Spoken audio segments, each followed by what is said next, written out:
was very interesting. Our final distinguished speaker is an internationally recognized innovator, leader, and award-winning entrepreneur. She was recognized by Business Week as one of America's best young entrepreneurs. She was the only female listed, by the way, and she was recognized by CNN as a young person who rocks. She's passionate about her role as the executive director and editor-in-chief of Cultural Connect. So please welcome with me Sumaya Kazi, senior social media manager at Sun Microsystems.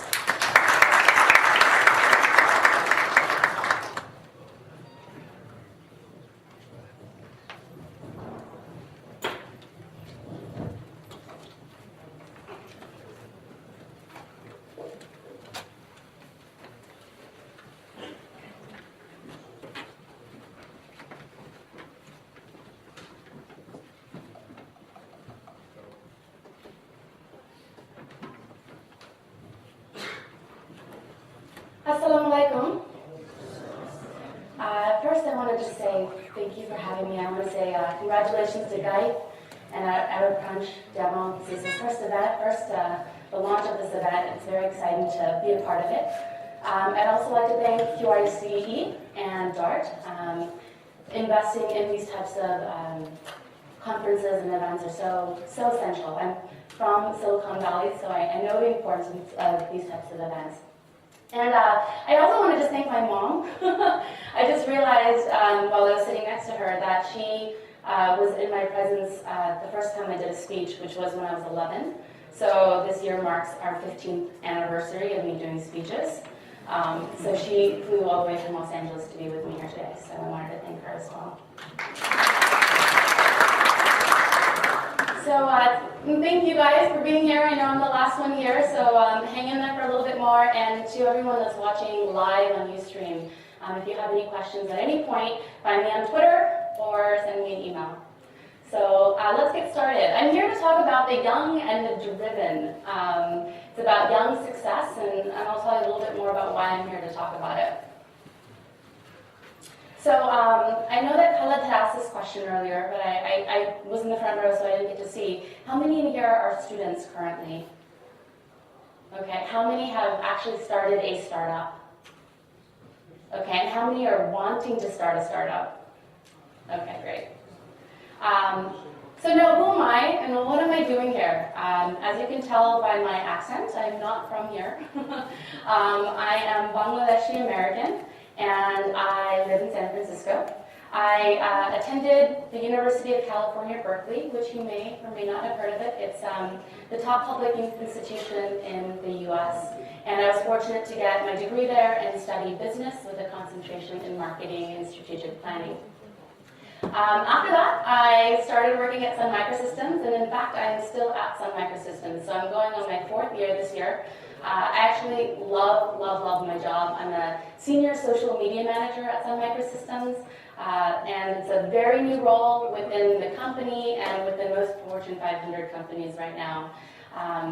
And for anyone that has specific questions on Sun, I'm happy to answer. But today's presentation is really going to be focused on what I do outside of Sun. I'll start talking about my startup, but I thought I'd tell you a little bit about the nonprofit work that I do.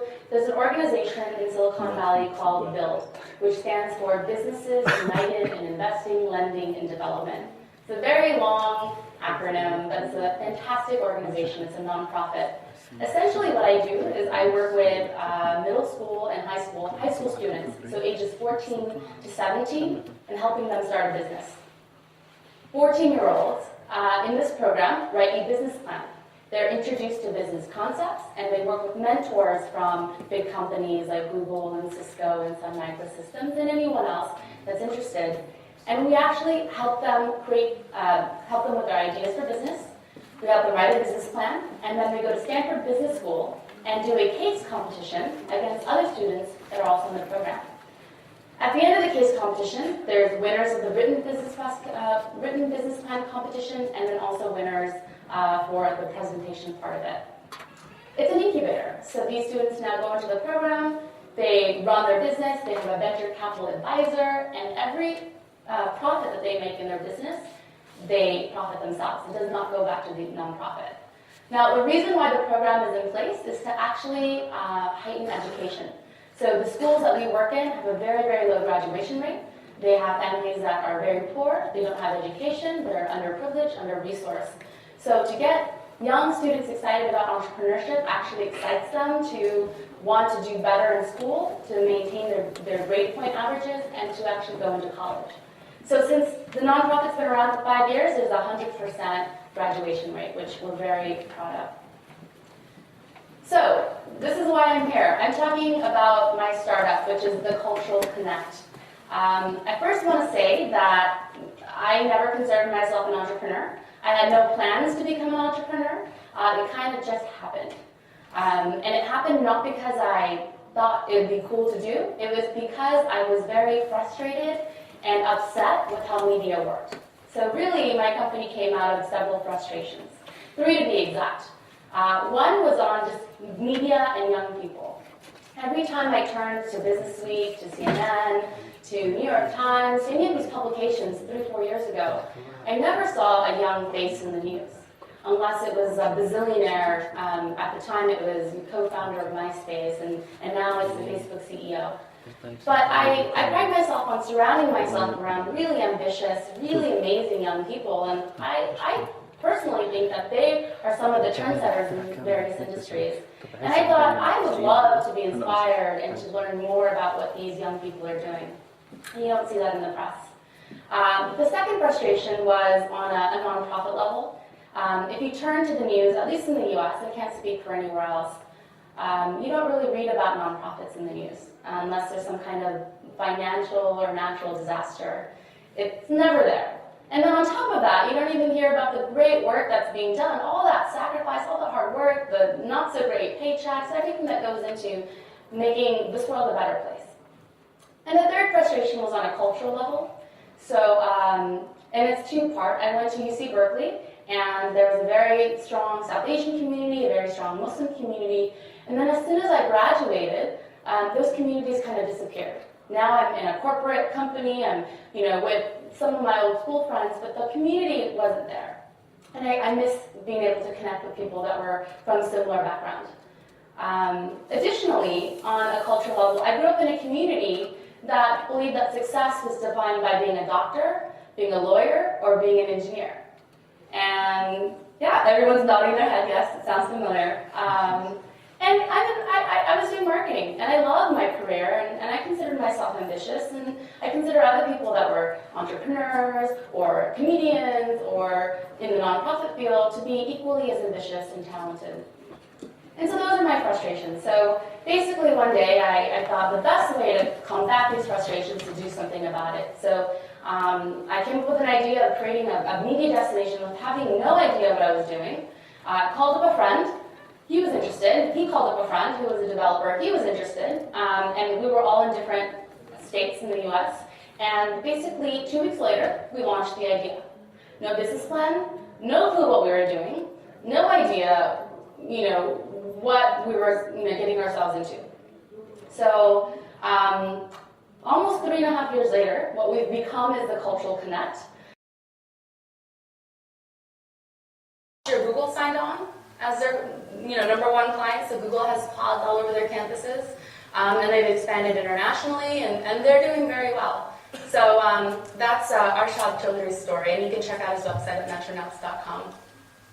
Murad Farid, he's a great example of someone that has a full-time job. I love stories of people that moonlight. So people that they're passionate about many different things. So they're not just doing one company or one activity. So he is Palestinian American. He's a published poet. He worked full-time at Starwood Hotels doing real estate development work. And then he started his own company called Farid Capital. And he's been doing this for several years with his brothers, and more recently he's now in Dubai doing real estate development there. But the thing with him is he's got soccer as a passion, he's got poetry as a passion, and he's got real estate development as a passion, and he's doing it. And it wasn't that on day one he figured out how to do it all. He has been doing it for several years and has been figuring out the formula for what works for him and what doesn't. So he's a great example of young success, young entrepreneur success. Sandy Jen, she is a co-founder of Meebo. Meebo is, for those that don't know what it is, it's an online instant messaging service that essentially was competing with AOL when it first started. She co-founded it with some Stanford colleagues of her, or Stanford classmates, and they started it out of her apartment. So very, very small shop. They started getting venture capital. They started getting a lot of success. They found that in Europe, this was a huge, huge, huge website because there's so many different filters that don't allow you to access different instant messaging when you're at work. So she's a great example. They have 40 plus million unique users per month.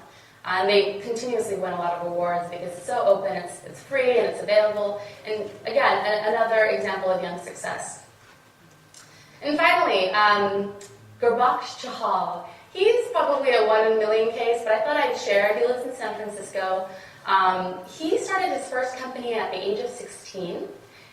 His dad actually walked him to the high school principal's office and dropped him out of high school because he was already making money at 16. At 18, he sold his company for $40 million. It was an advertising network. And then he signed a contract that said he's not able to get into this industry for at least 3 years. He can't compete. So he waited. 21, he started his second company called Blue Lithium. At 25, by the way, he was born the same day and the same year I was, so not to mean that I need to compare with him or anything. He sold his company at 25 for $300 million. So now he's known as the $1 million man, and he bought a penthouse in San Francisco and is now doing reality TV and writing a book and whatever. The point is he found success at a young age, and he was doing something at that time that wasn't popular, and he didn't know what he was doing, but he learned. And his biggest challenges were to cold call and to make sales and to act older than what his age was. But now you can see that it's worked, and now he's working on his third company called G-Wallet. So I love this quote from the CEO and founder of Ashoka. It says, "Social entrepreneurs are not content just to give a fish or teach how to fish. They will not rest until they have revolutionized the fishing industry." And I bring up this quote because I want to segue into another type of young entrepreneurial success, $25, and there's a repayment rate of 98%.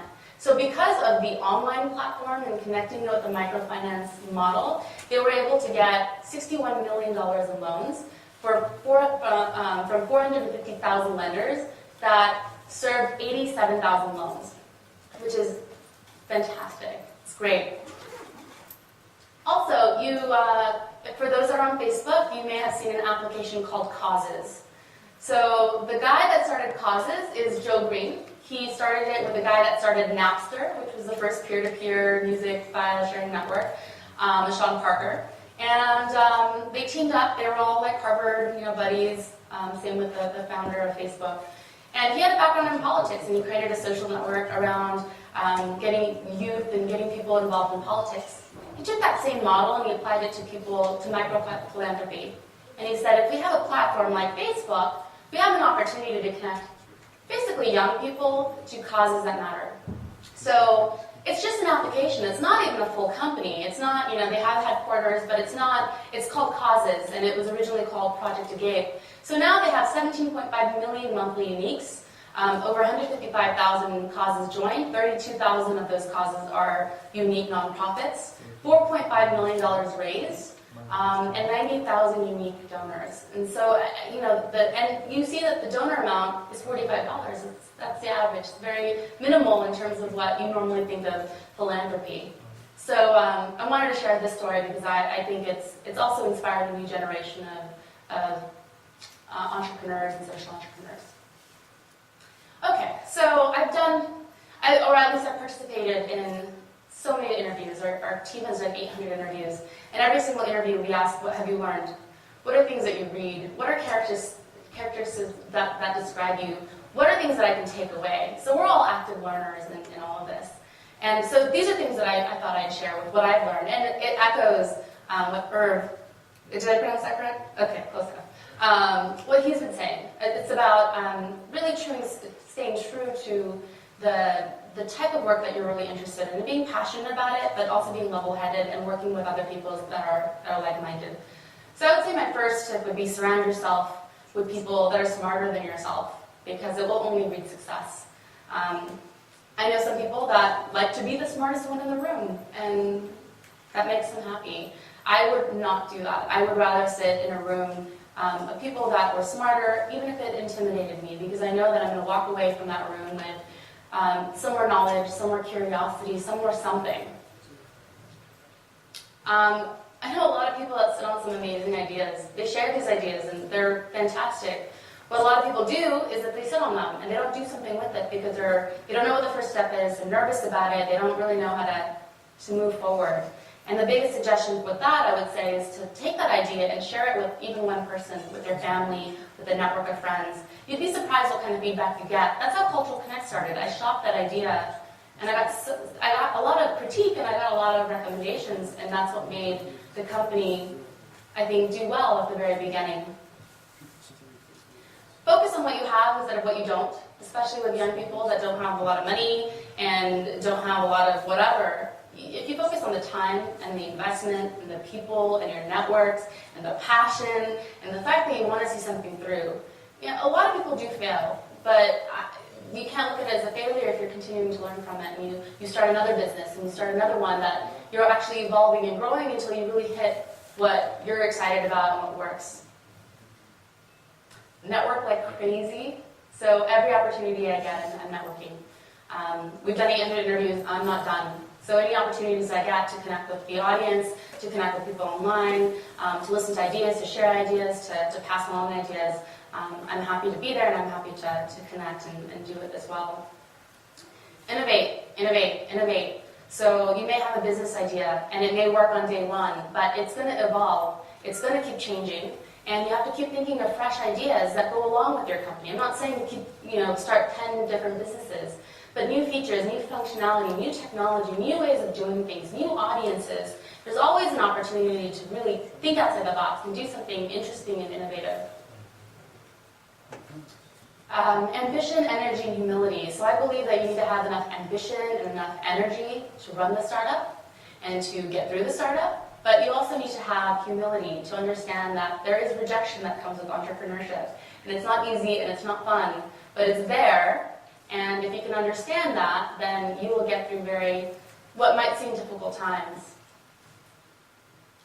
And if you don't think you can do it, you probably can't. So for those that are thinking this isn't going to happen, just means that you're not going to put the effort into going over a mountain or going over a hill or going over whatever obstacle you have. So, if your mindset is already saying you're not going to do it, then you're not going to do it. So you have to really change your mentality to be successful. And you must have a PhD mentality, which means you must think as if you are poor, you are hungry, and you are driven.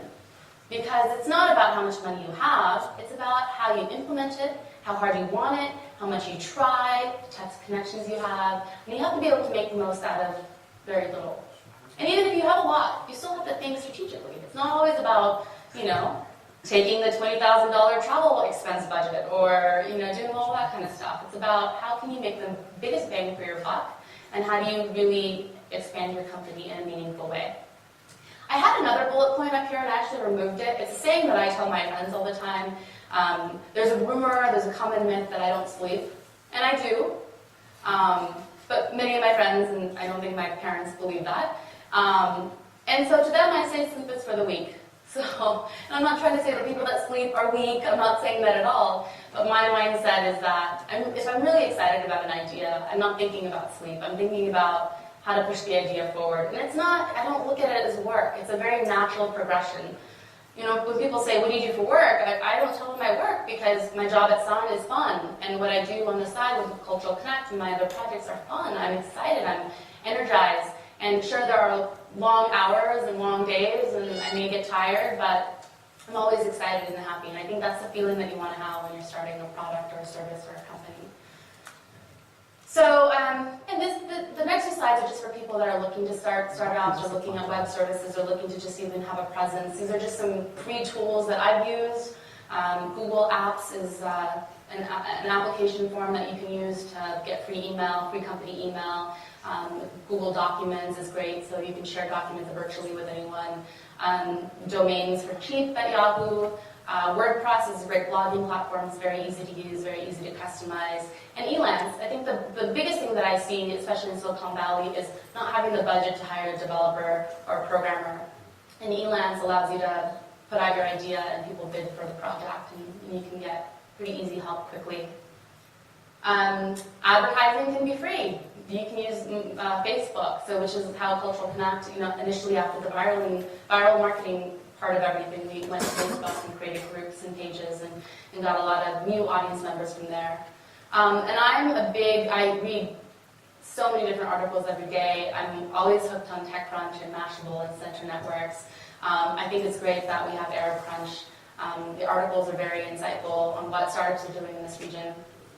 And then, of course, the Cultural Connect, my little plug. So 800 interviews amazing young people, and we actually have a lot of plans for how we're taking Cultural Connect to the next level. So I'm very excited about what that looks like. And so this is me. I have a website. You can email me, grab my business card, find me on Facebook, find me on Twitter. I'm all over the place. So I welcome any questions now and later, and please connect with me if you'd like to. Thank you very much.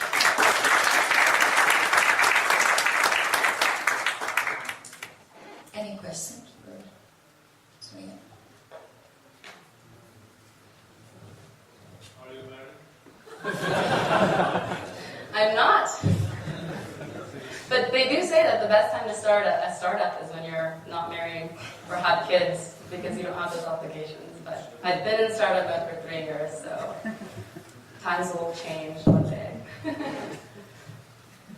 Okay, I have some questions regarding your startup. Sure. First of all, are you making any money of it yet? Yes. You're already... Yes. Okay. So the interesting part of that is there was no business plan, right? So I didn't even know, we weren't even thinking revenue. We started getting a lot of people subscribing and a lot of just attention. And we started finding that interns at different newspapers were our subscribers. And then they pitched the idea to their business editors. And the business editors were like, okay, well, if you want to try writing an article, go for it. They get the article, somehow they're impressed, and then they plaster it on the front page of the business section of Washington Post, Christian Science Monitor, whatever. So then we started getting more growth. And then through that, we started getting attention from companies. So then we had companies approaching us going, how do we advertise? There's a media kit on your website. And I'm like, what's a media kit? I don't even know what that is. How do we even get advertising on our website? We didn't have answers to any of that. So we started figuring things out slowly. But it primarily came through people coming to us, which is not a bad problem to have. Okay, the second part, you mentioned that people can actually connect on your site. Yes. Just collaborate, ask questions to who you interviewed. Do you use any special platform, or did you build anything of your own, or do you use APIs of another website? No, the developer that I work with built everything from scratch. Our site is actually, if you check it out, it's not impressive. It's not bells and whistles. It's not Web 2.0 savvy. It's not, we started this 3 years ago with, it has remained very similar to what it was when it first started. We've kind of stayed true to what it was about, which is content, which is about the people. However, we are looking at how do we create a platform that enables better communication, better outreach, better communications with each other. Thanks. Okay. One more question. Thank you. I have one question about your network in the US. How do you evaluate your network, and is it reliable to market NGOs and activities in the US? Just I need the answer for this question. Thank you. So are you asking, do we promote this to other NGOs, or what's our value in us promoting NGOs? Yes. Are you capable to market the NGO activities? Well, we do, yes. So a lot of the advertisers that we actually prefer are NGOs and are nonprofits. So any opportunities we can partner, we partner over ad sales. This sounds very conformist of the industry where we're looking at money. Fortunately, I work at a company that I love, and I'm not looking to leave it anytime soon. And my entire team of writers also do the same. They either go to school full-time or work full-time. And it's not because, we're not making enough money, or we don't have that choice. It's because we actually love what we do. And we've figured out a way that works for us, that allows us to do what we like to do, and still work at companies that we want to work at. Now with NGOs, when we look at what they're trying to promote, we first and foremost try to figure out what's the best message, how do we get to the most people, and how do we evolve the message? How do we not just make it about a banner ad? How do we actually get people to get connected to the nonprofit? How do we get new volunteers, new mentors, new money? And so we look at a bigger program instead of, hey, let's just put a banner ad right here. Yeah. I'll contact you soon. Thank you. I think we can take one more question.